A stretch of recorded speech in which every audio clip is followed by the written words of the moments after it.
Hi everyone, I am back with another review for you today. This is the brand new book from Kerby Rosanes that everybody is really excited about.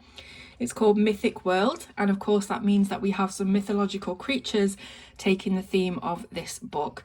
So it's exactly the same size, shape, format, paper, everything as his previous books, Fragile World and Worlds Within Worlds. And it's fantastic. So I'll just get into it straight away without waffling around. So as you can see, we've got a partially coloured glossy emblem on the front, which is an illustration that's featured inside the book as well, so you can colour this.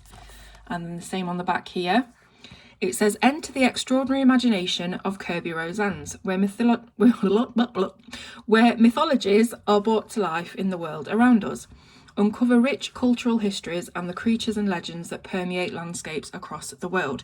It's also supporting environmental charities as well, which is fantastic.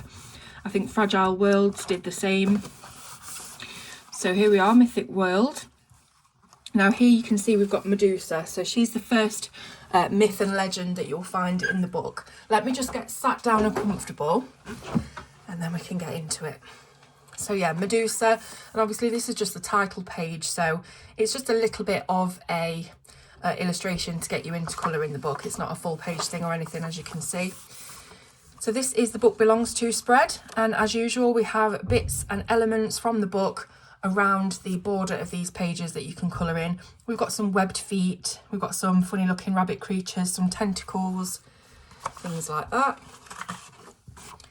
Then we have the copyright information and a little bit from Kerby. So it says, "Venture with me into a parallel world where familiar landscapes come to life with gods and goddesses, monsters and spirits. This is legend as you've never seen it before. Each intricate illustration has been crafted with fine liner pens and can be coloured in any way you like." So yeah, same as usual, you know, it's the same old thing, the same old format, but obviously the illustrations are completely different and just fantastic. Kerby's style, it really can't be denied. I mean, a lot of people do worry about the detail and the level of shading and depth and darkness on the pages, especially in Phantomorphia. That was one that was quite divisive. And this one could really go down that same path. There is an awful lot of detail, an awful lot of shading, but I still love it. It's a bit of a Marmite one, this one, so I've been reading on the groups, but you'll either love it or you hate it. I love it. It's not my favourite of his by any means. That would be Worlds Within Worlds, but still think it's absolutely fantastic. And we don't have any of the doodles or little creatures that he had in his older books, in his first releases, which is great because I didn't particularly enjoy colouring those. So yeah, let's just get on with it. So first page I decided to do is this one, and it is the Giant's Causeway, which is a geological geological structure that is in County Antrim in Northern Ireland, and apparently it was to do with two giants who were battling each other, one on the Scottish side and one on the Irish side. So if I just go to the back, there is a lovely glossary which is going to make it so much easier for me to tell you what all these myths are about than me trying to find the words to tell you. So first off, we have Medusa, of course. Then we've got the Giant's Causeway one. So it's Finn McCool and Ben and Donna. So I think Finn McCool was the Irish guy and Ben and Donna was the Scottish one. It says that the causeway was built by the giant Finn McCool in his attempt to defeat his Scottish rival Ben and Donna. The story is depicted in the fragmented landscape. You can see it in the causeway's stepping stone-like columns that protrude from the sea at heights of up to 12 metres. That would be absolutely incredible and awe-inspiring to see, wouldn't it, in real life? These columns were believed to be created by Finn tearing out and hurling chunks of the coastline across the sea. A misdirected throw from Finn is now the Isle of Man, and a lost shoe can be seen in a huge boot-shaped rock. Okay, so I don't think we have the boot-shaped rock on here, but the rest of it, yes. You can see that all of these little sort of columns that have come up from the ground, they have been coloured in French greys. So send prayers for my French greys because they went down to about this size after colouring all of this. And this probably did take the most time out of all of it to colour these, each individual column. Everything was done with Prismacolors and luminance apart from the storm clouds, which were done with Neocolor 2s. I did do a tutorial of that, the storm cloud effect. It's not the best, it's okay. It's just my first sort of interpretation and having a go at doing stormy clouds. So yeah, I don't think it's too bad really. And I really wanted to make the clouds very stormy because of what's going on. It's almost like, you know, that you've got these two giants and you can just imagine this tumultuous sort of swirling storm, and they're right in the eye of it, having this huge fight, chucking pieces of granite and rock and whatever else. Yeah, so I thought it was great. What else? I used some Posca pen to do the foam of the sea, and I think that's a really nice effect. And I think that's it for this page. So yeah, I think I decided to make this one the Irish one. I gave him the ginger hair and the Irish sort of colours of armour, whereas this guy, I didn't really know how to make him look different. I know that Scottish obviously also have loads of red hair and that kind of thing, but I wanted to make them look a bit different, and I actually think that this might be Finn McCool and this might be Ben and Donna. I don't know, but anyway, the page is cool and I'm pleased with it. So I'm going to keep a finger on that glossary at the back. I'm not going to read everything, don't worry. And if you're here for a flip through, it's going to be a really long video, me rambling on, because most of my viewers do enjoy that. If you are here for a flip through, please don't leave me a nasty comment saying that I should have gone faster. You can either, you know, use the scrub button at the bottom, or you can use the speed button, or you can go and find one of the many flip throughs that there are on YouTube of this book. Okay, so next up is the white stag from East Asia. It says, in one East Asian folktale, a group of indigenous hunters were chasing a white stag through the forest. They followed it for days on end, moving into increasingly unfamiliar territory, before they finally cornered it at the edge of a lake, but it leapt into the water and vanished from sight. The stag led them to a lake that was full of fish. They relocated to settle on the lake shore and lived out the rest of their lives as fishermen. So it's actually like a good omen to see this white stag in their culture. It means it's probably bringing you prosperity and fortune. So yeah, that's pretty cool. I've only just noticed this guy stood in the forest there. So this is a really nice one actually. I love how the fur is wet and sort of drooping and dripping down into the water. Really, really nice effect. And then we've got this guy who, what is he even doing? So it's this giant King Kong sort of creature. And this looks, again, very Asian inspired to me. And we've got somebody down here that's just got not a cat's chance in hell of fighting this dude. So let's see who he is. He's the Sarugami at Matsumoto Castle in Japan. Wicked monkey spirits from Japanese folklore. They are very big, highly intelligent, and wear human clothes. They are considered fallen gods. Yeah, it's just telling you a little bit more about the mythology. But yeah, so he's basically a cheeky monkey, not very well behaved, very big, very large, and goes around wearing human clothes, which is a bit odd.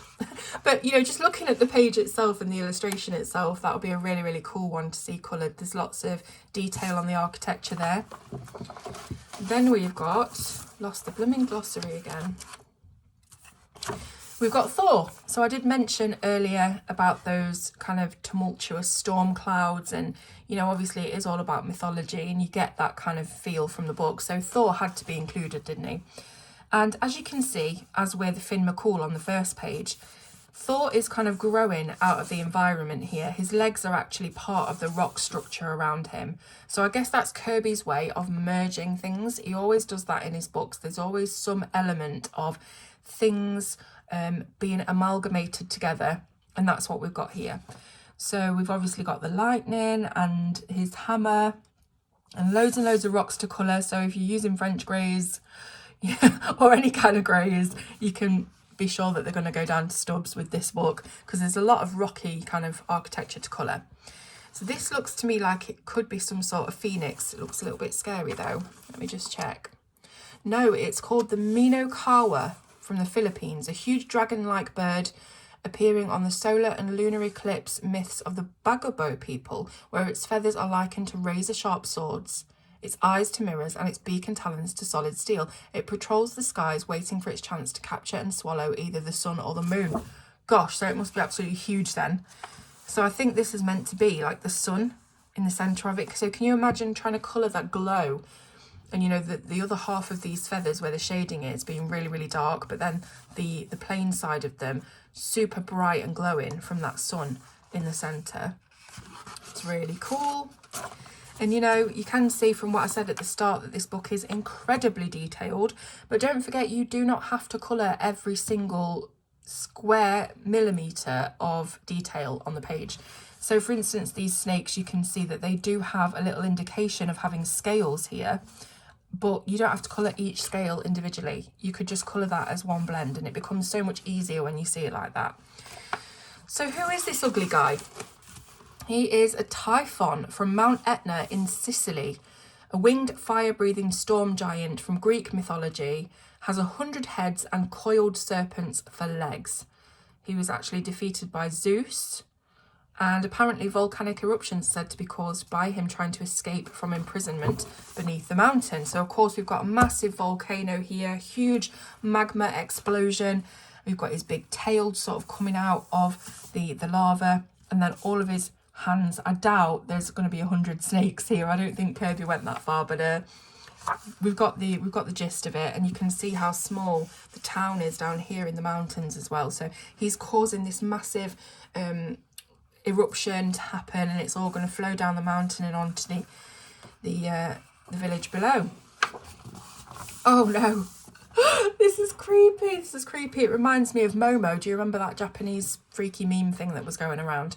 Yeah. Oh no, don't like that whatsoever. What is this called? It's even got like a bowl on its head with water in it. That's just made me ooh. It's called a kappa. So it's from Japan, and it's a mischievous water demon that dwells in rivers, lakes and ponds. So that's me never going to Japan, or at least to a river in Japan. On the top of the head, there is a hollow indentation that holds a pool of water that is the source of its supernatural powers. If spilled, it can lose its powers and may even die. So if we just got rid of that water, then it would actually kill him, and it would at the very least take away his powers. But yeah, I don't like this at all. I was watching Colour Me Stress Free, Debbie's flip through of this book, and she mentioned that this one is very reminiscent to the turtle that was in Worlds Within Worlds, and it is. So half of it is underneath the water and half is above. And, you know, it's got that shell, very, very similar to the turtle. But yeah, this is freaky. Can you imagine? You're just sailing along, minding your own business, and this guy just pops up. I'd be there scooping the water out of his head, trying to get rid of his powers. Oh, so this has got to be the kraken, hasn't it? I'll just have a quick check and then we won't go too far because this is going to end up being a really long review. Yeah, so it's the kraken from the Norwegian and Greenland seas. Sleeps at the bottom of the sea, rising to the surface when it's hungry, and then the whirlpools that it creates suck in lots of unsuspecting ships. So that's a fantastic page. That would look really intense and incredible when that's coloured, especially if you use lots of moody, sort of very dark colours. So this looks like, obviously it looks like a witch in a forest. It actually reminds me of like Snow White and the old wicked witch, wicked queen. That could be an apple, couldn't it? And then it would definitely be Snow White. In fact, I can imagine somebody doing that, changing the skull to be an apple and making this into a Snow White theme villain page. That's a good idea, isn't it? I might do that myself. So yeah, we'll just check that. So it's actually called Baba Yaga from northern Russia, an ogress from Slavic folklore that lived in the birch forests of northern Russia. Yeah, so like I say, I'm not going to go too much into the folklore at the back because we will be here forever. So this looks like a giant water snake creating a massive Niagara Falls type situation going on. We've got this tiny little cruise ship at the bottom, this touring ship, and you know, I don't think it's got a chance really, has it, against this guy? So if we just have a quick look at who it is. Yeah, so it's a river snake, the Horseshoe Falls, Canada. The Maid of the Mist is a traditional Iroquois tale. The river snake plans to poison the water of the Niagara Falls and then feed on the people that drink from the river. So it is the Niagara Falls, I was right. Love to go there. This one, I'm trying to figure out where this one's going to be from. I'm going to take a wild guess and say somewhere in Asia. It's giving me the vibes, like the Chinese vibes. but we'll check in a minute. So it's kind of like an ogreous dog sort of creature, but the whole body of it is growing and sprouting the forest beyond. And again, this is another one that's half above, half below the waterline, and you can see the reflection here, so that'll be really fun to play about with some reflection.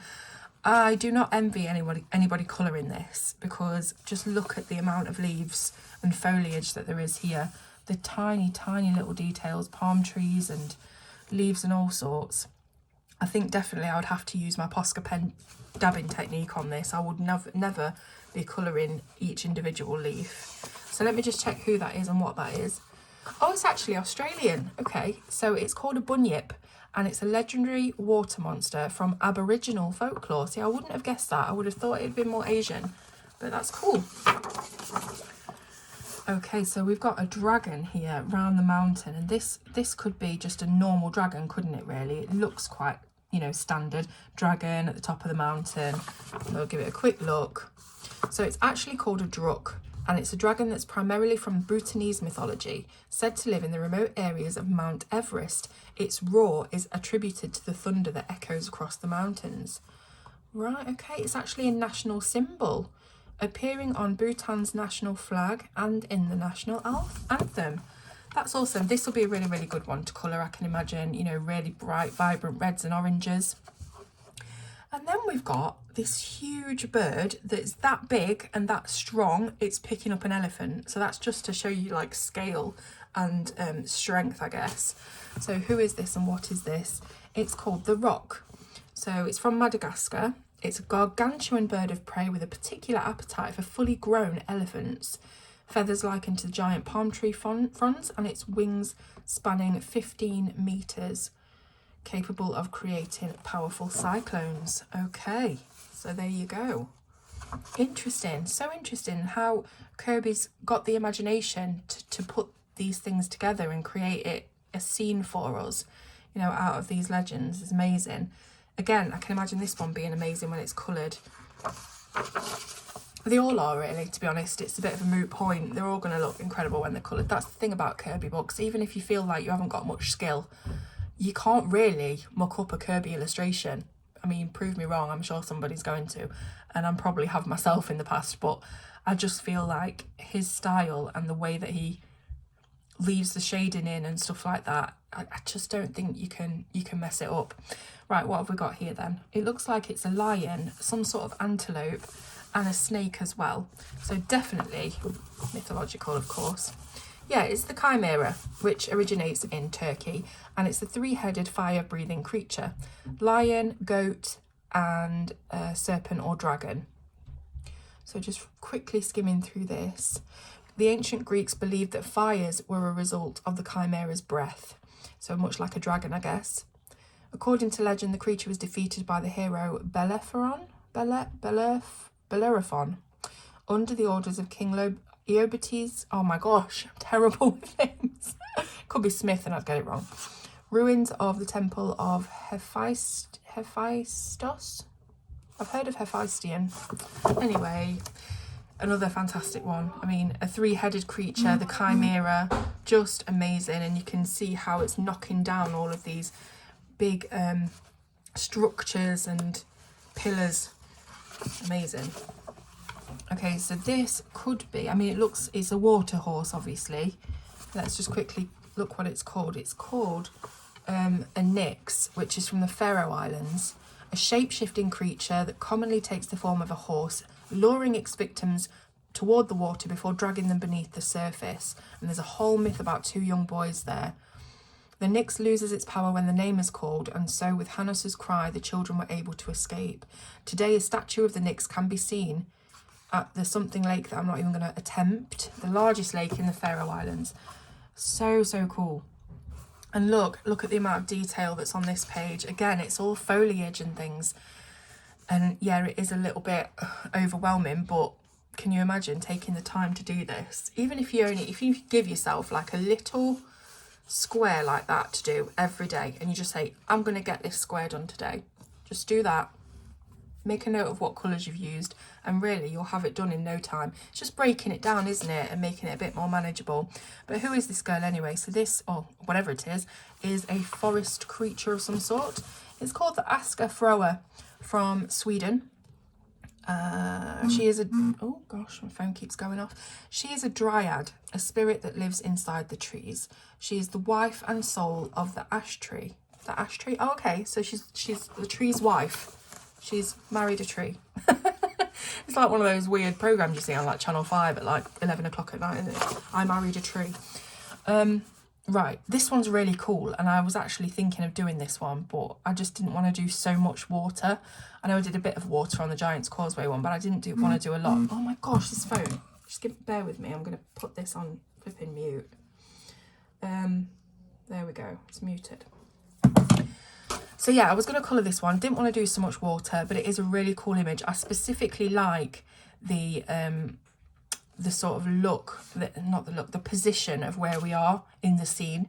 So we are in the water with these creatures as they descend on the coast, you know, and you can just see that they've got something planned. Can you imagine standing there and looking down and seeing this?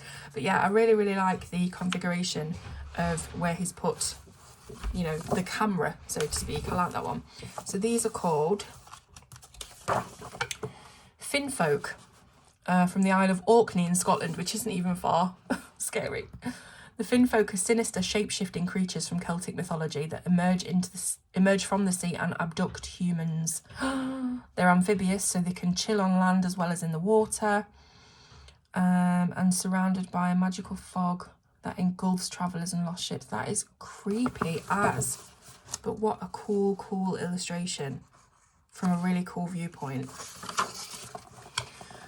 Okay, so this is kind of like a horse dragon with some talons, and we've got Chinese lanterns. So again, I'm guessing Asia for this one. Let's just have a quick check. Yeah, so it's the Killin. I think that's how it's pronounced. Chinese mythology, a unicorn-like creature, quite gentle for once, that appears shortly before the birth or death of a sage or respected ruler. So I guess it's a little bit of an omen, a little bit of an albatross. It appears before the death or birth. Yeah, okay, cool. Chinese sailors gifted a giraffe to the Ming Emperor Yongle, mistaking the horned herbivore for the mythical Killin. Right, cool. Seeing a lot of cools on this video. That one was really difficult to do lots of light sources for, though. Let's look at all these lanterns, you know what I mean? Oh, so we've got three ladies here looking like they are performing some sort of spell, but there's also a lot of string, and she looks like she's tying the string around this bobbin. What are they doing? I've got to find out. So this is the moirai, known in English as the Fates, which are incarnations of destiny. They control the fates of all living things and represented in Greek mythology by three women. The spinner spins the thread of life, the allotter measures life's length, and the inflexible cuts the thread, determining the moment of death. Okay, so this is a depiction of fate. So it's how long you're going to live. She's spinning your life, she's measuring your life, and she's cutting your life at its end. That is really, really, really cool. And look at all the timepieces in the background, just constantly reminding you of time ticking down.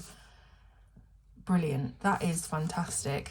I saw this page, obviously, as I did a look through it when I got it, but I never, you know, made the connection of what it was. And that's just brilliant. I really, really like this one. Next up, we have got, what is this? This looks like a lady with however many tails, 9 tails? That's a Pokemon, isn't it? 9 tails. It's actually Korean, and it's called the kumiho, which is special foxes that exist and can live unnaturally long lives of hundreds or even thousands of years.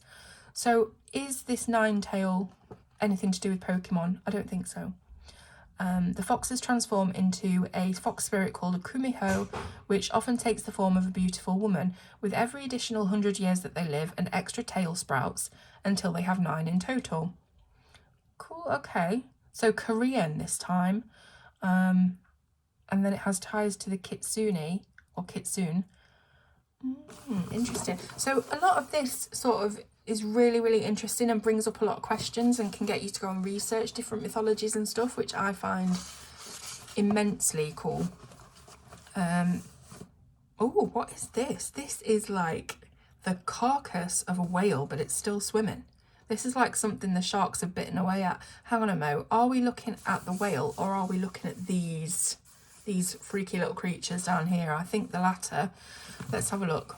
So this is Japanese mythology, the skeletal spirits of slaughtered whales. Okay, so we are looking at the whales. Said to reside in the Sea of Japan, they bring powerful curses to the coastal fishing villages they visit, spreading famine, plague and fire.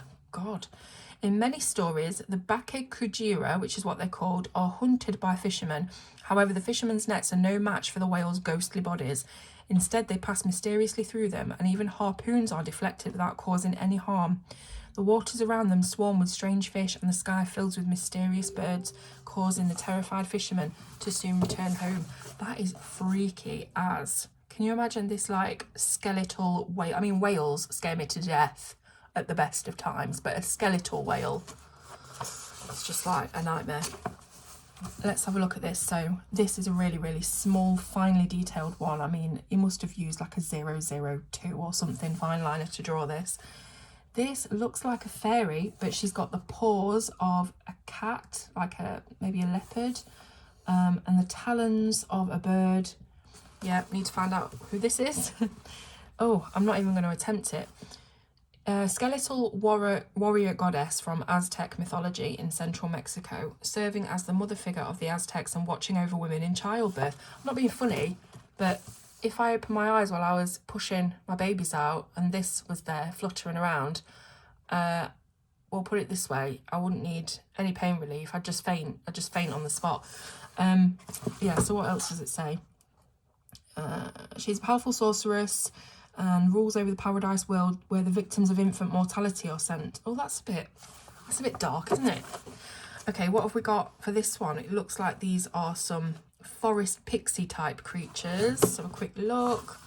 So this is from New Zealand, and again, it's another name I can't pronounce, but it originates from the Maori mythology. So they sing and play bugle flutes. They're active at night. The sunlight is harmful to them. They are hostile to humans and live deep in New Zealand's forest and mountains. So just don't head off into the forest at night in New Zealand is what I'm gaining from that.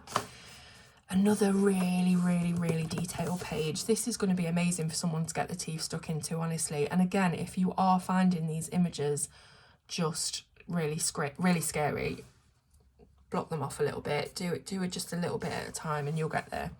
So I don't even know. This looks like a death mask of some sort, this does. It doesn't even look like a person or a thing.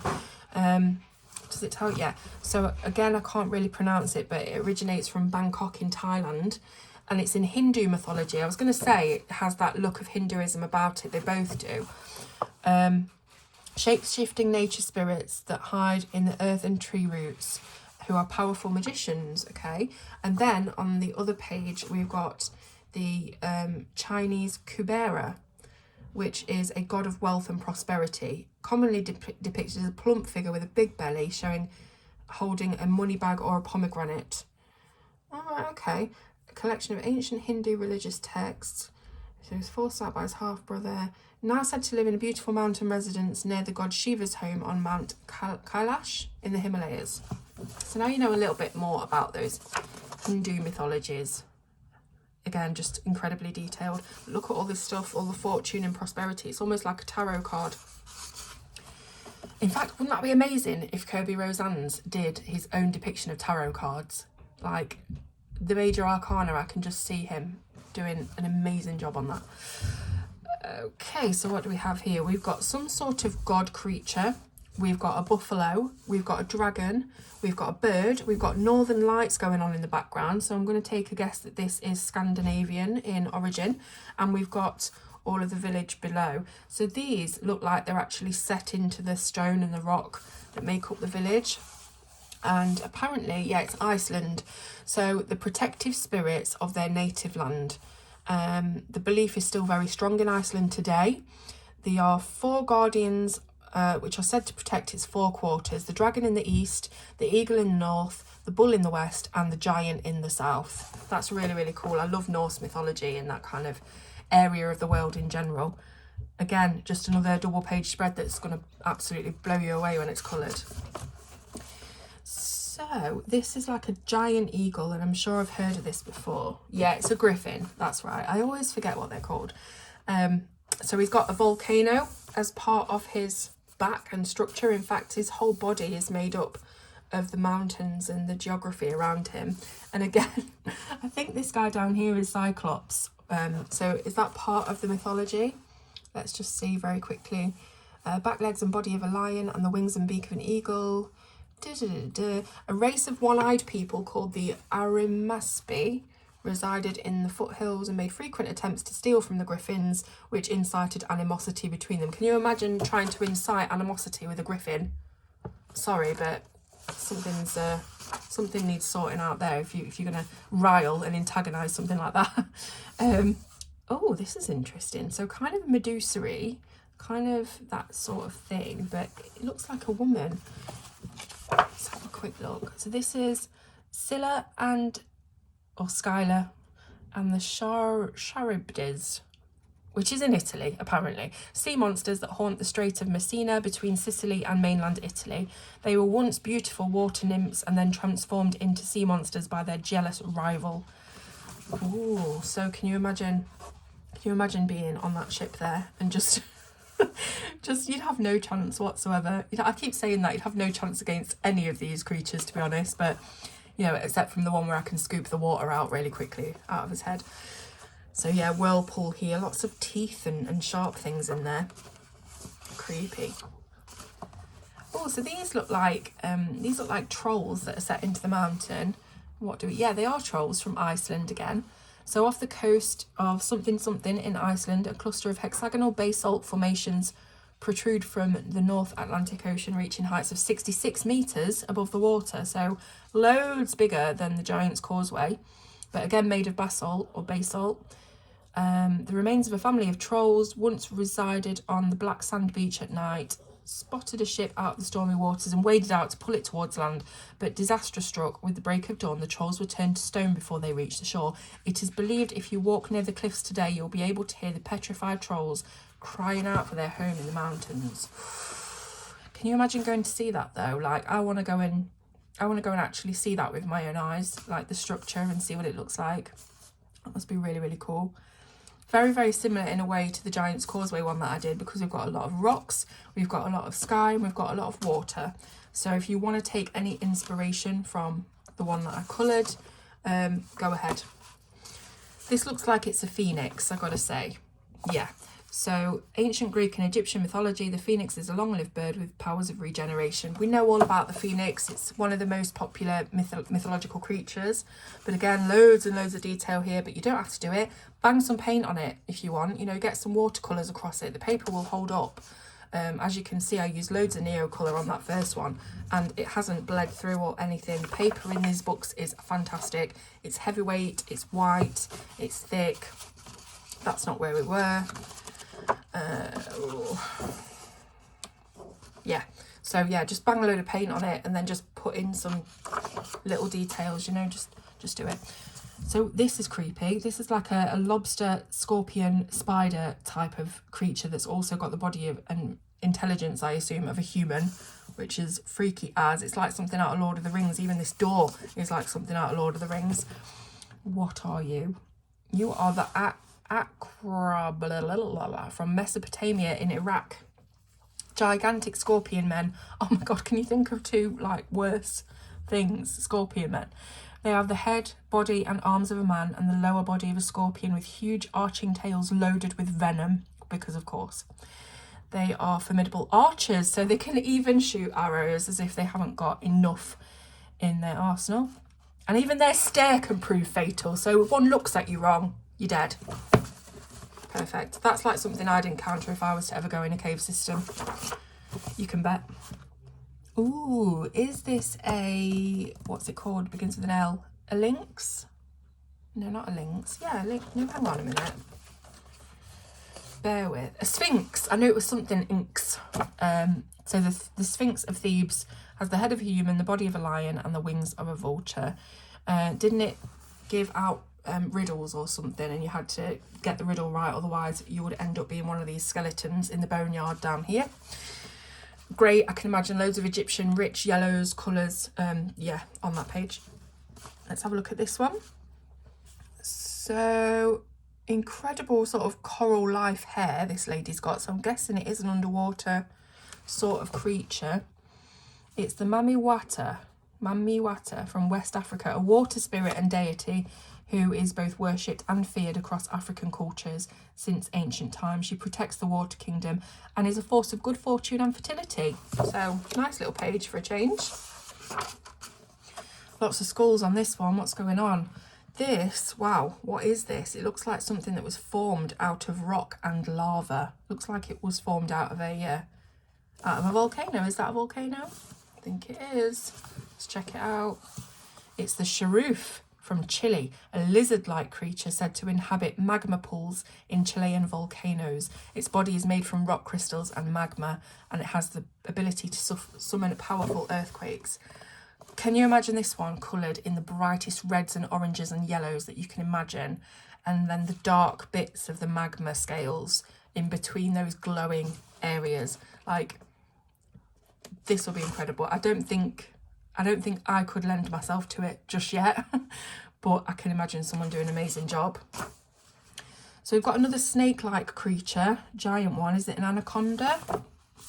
It's a rainbow serpent from Australia. In Aboriginal mythology, the rainbow serpent is the creator of all life and the protector of the land and its people. It has the power to bring regenerative rain, but it can also cause storms, floods, or droughts if not respected. So you gotta give it its due. You've got to give it the respect it deserves. Otherwise, you're going to end up with like monsoons and all sorts of stuff. Oh, okay. So we've got like bird women going on. Alkonost and Gamion from Russia. Powerful spirits from Slavic and Old Russian folklore, having the heads of beautiful women, the bodies of birds, and hypnotic singing voices. One is the bird of the dawn, and the other is a symbol of wisdom and knowledge, delivering prophecies and messages from the gods. That's really nice. And you know, because you've got two of the same sort of creature on facing pages, you could do one in lightness and really sunny kind of tones, and you could do one in darkness and that kind of moody look. That might be cool. Okay, so this is a centaur, surely. A female centaur? No, it's an angite. The upper body of a woman, the lower body and legs of a horse, with a single horn in the middle of her head, carrying a bow and arrow. So she basically is a centaur. Next, we've just got an eye. So I'm going to take a wild stab and guess that this is an eye of a bird, because we've got these tiny little birds here. It's a type of magical raven from Persian mythology that acts as the messenger of Mithra, the god of the sun. It's the fastest of all birds, and its feathers are used as protective charms against harmful spells and curses. So that's really, really cool. Again, lots of feathers to colour there. Then we have got a werewolf, I'm guessing, and a vampire. I'm going to have a quick look. Yeah, it's Romania. As soon as you see the word Romania, you know it's got to be something to do with vampires and that kind of thing. So Romania's sweeping landscapes are central to its rich mythology. Transylvania in particular is said to be home to a host of mythological creatures that roam the mountains. So they're actually called Prikokli and Strig something. Both of these devilish creatures are said to be the undead souls of violent or malevolent men risen from their graves to prowl and haunt the landscape. So legends of this actually became the inspiration for Bram Stoker's Dracula, which is really cool because I'm thinking, or I'm really wanting, and I have been for a long time, to go to Whitby, which is the town at the centre of the novel of Dracula. So just been talking about that literally this morning, going to Whitby. So this might be a cool one to do next. I know one of my friends said that I should have done this one first because I'm really into horror, as you all know, and I can definitely imagine doing this one. There's an awful lot of detail to it. I think I'd have to give myself a good pep talk though before I did.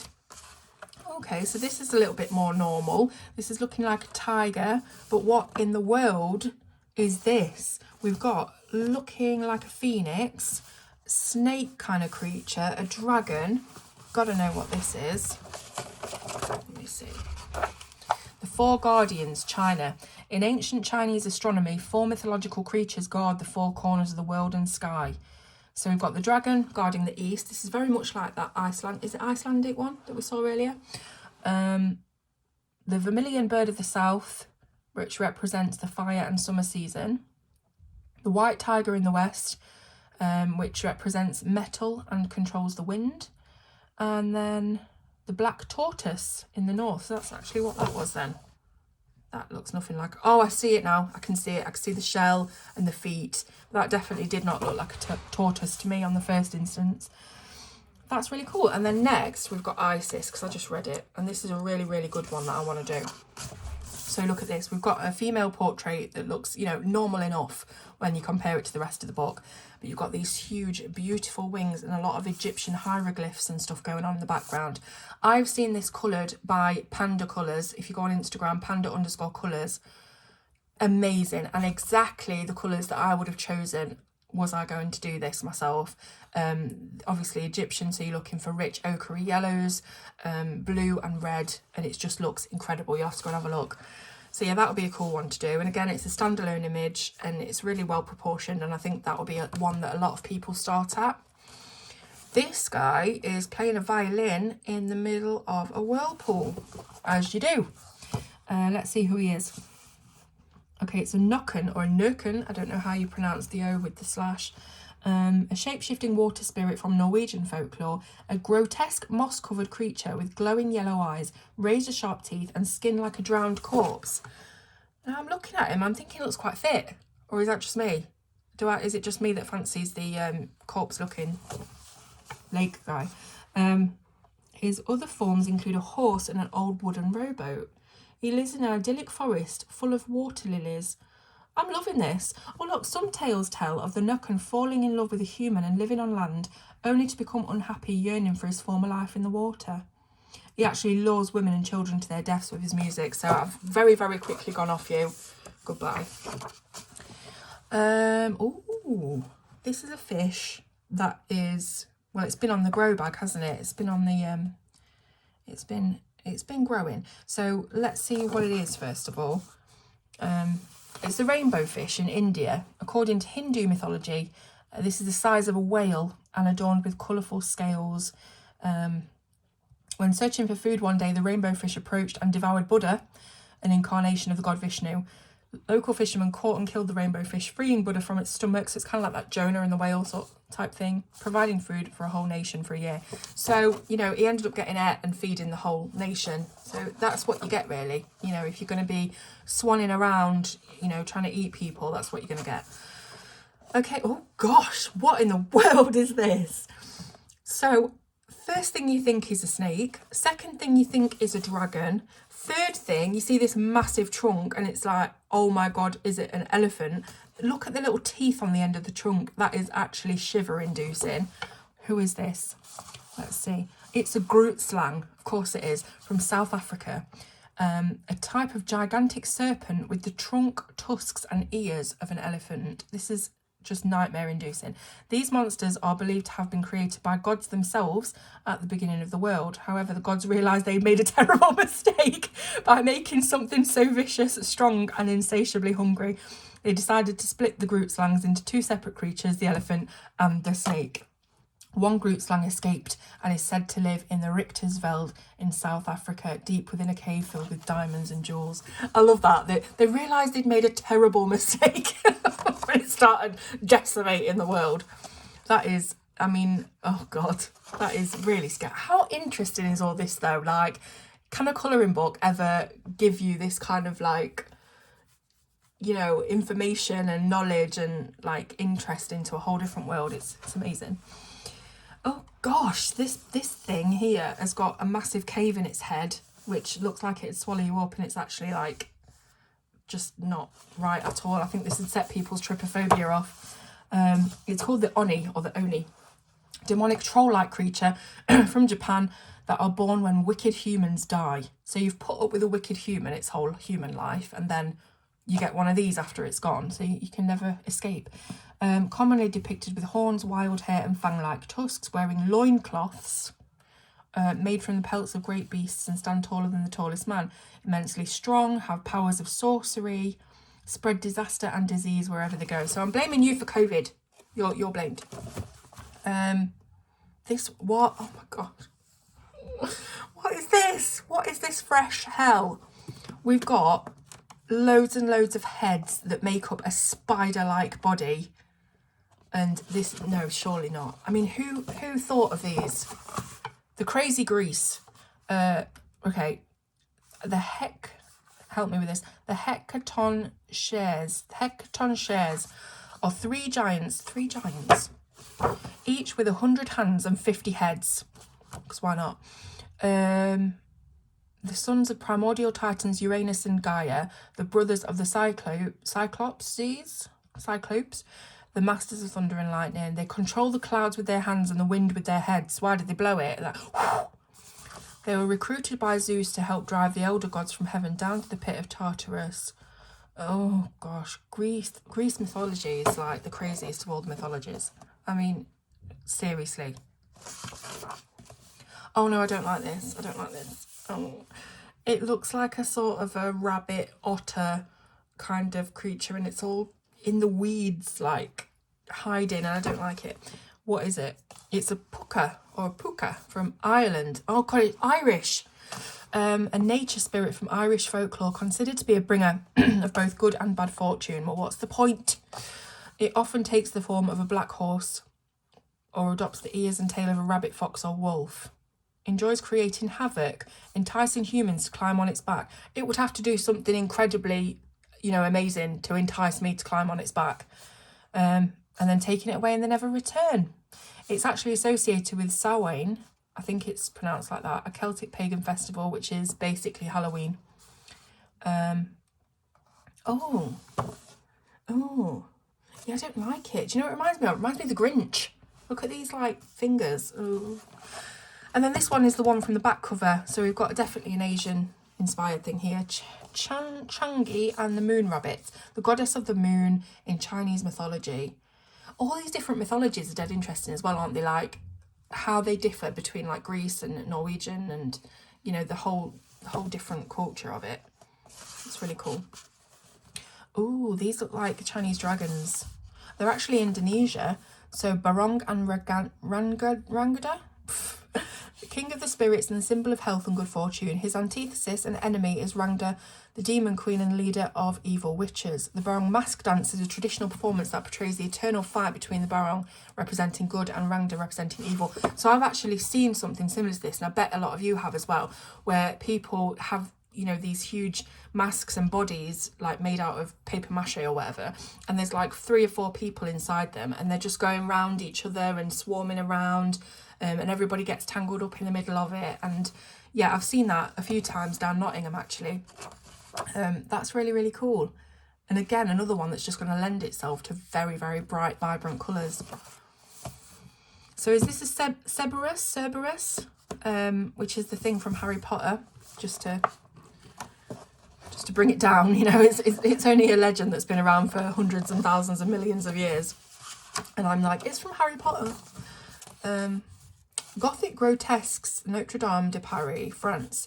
Considered one of the most beautiful Gothic cathedrals in the world.